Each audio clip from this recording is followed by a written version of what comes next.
Well, today I'm going to attempt to install the tire pressure monitoring system for our motorhome, and this is called the Tire Minder, and I've seen it on YouTube and it seems to have some good reviews, so we thought we'd try that.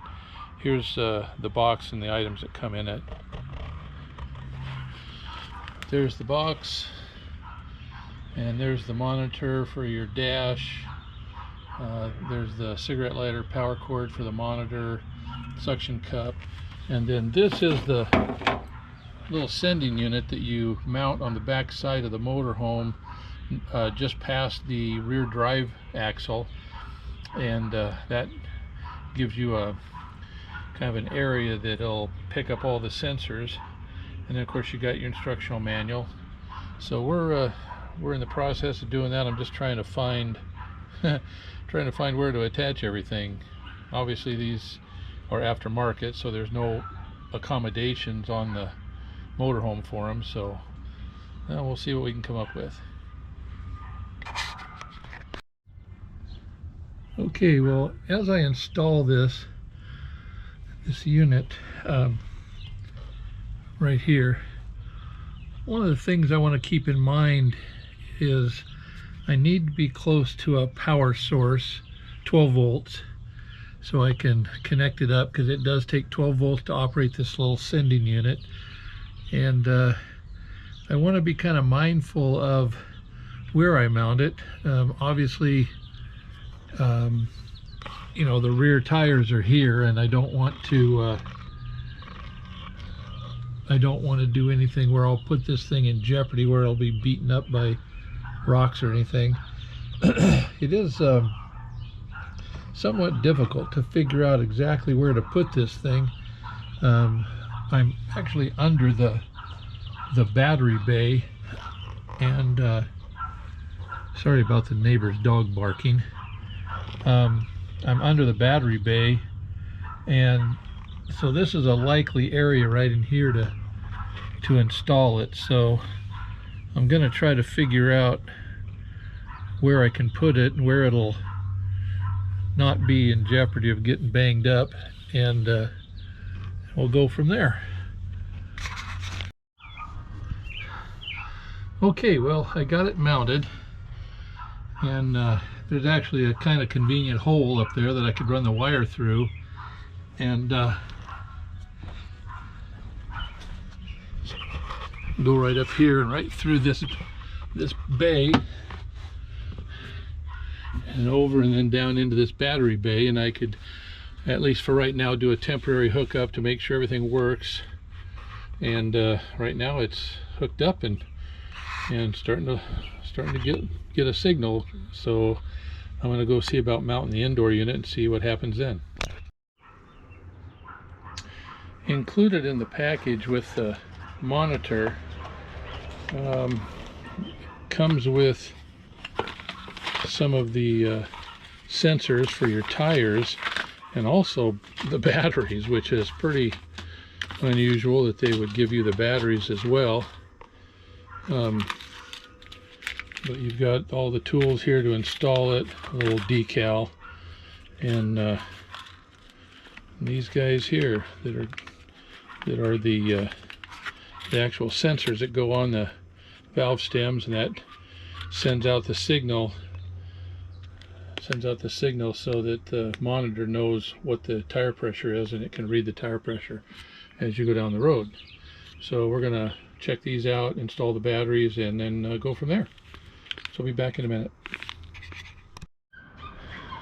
This is an example of what people should be aware of when they buy an animal and then they just leave it outside and they go to work or they leave.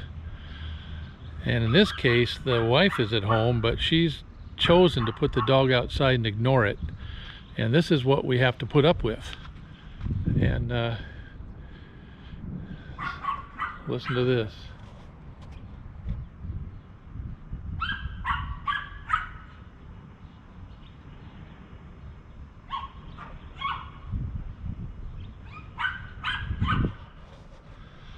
This has been going on for hours, and I don't quite understand why people do this, because it's not being a good neighbor, obviously.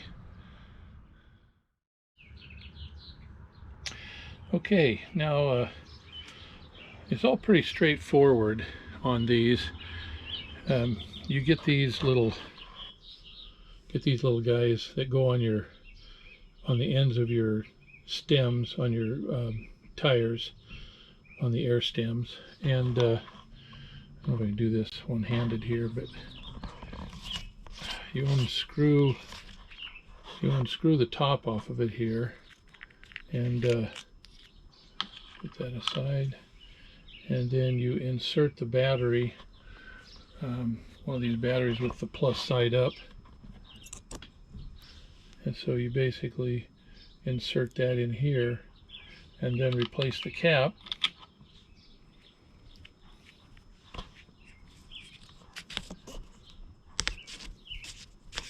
And they do have little O-rings on them that are supposed to keep them, you know, from getting any dirt or moisture in there. So you go ahead and tighten those up, and now that's ready to install on the vehicle. Now I've advanced my monitor, and what it's showing now is this is the last one I'm installing. I've installed all these others already on the tow vehicle, and so this is the last one to go in the tow vehicle. So once I install this and it reads a pressure, it'll send that signal to here and tell me the pressure. So I'll be right back, and we'll take a look at the finished item here.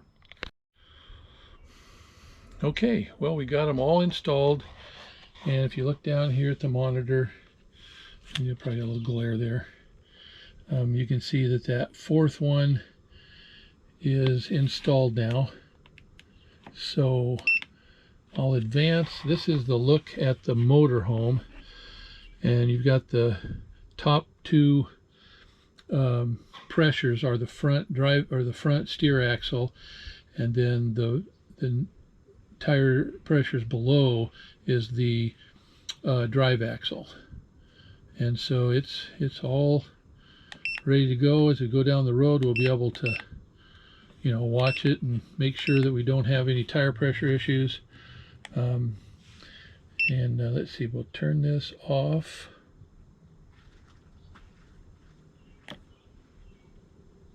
Oh, maybe I didn't do that right.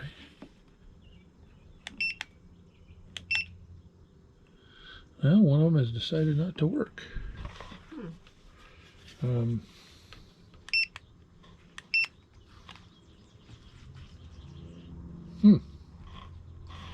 Okay, well, we have a little hiccup in the process here. I'll have to figure out why it did what it did. Be right back.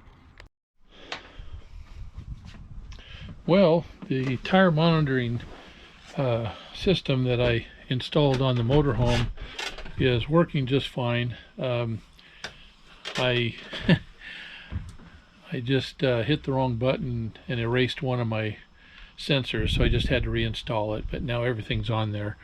And this is the monitor right here, and so basically going down the road, not sure if it comes up very clear on here, but going down the road, it's in perfect view of the driver, and now I can watch the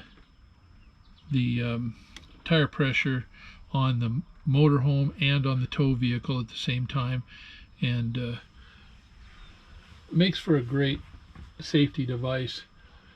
That way, if I was to get a flat tire on the tow vehicle with this motorhome, I probably wouldn't really know it, and it's good likelihood that it might eventually catch fire and catch the tow vehicle on fire. It's something that I've seen happen.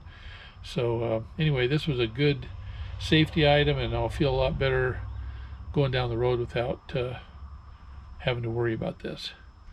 So that's it for now. Thanks for watching.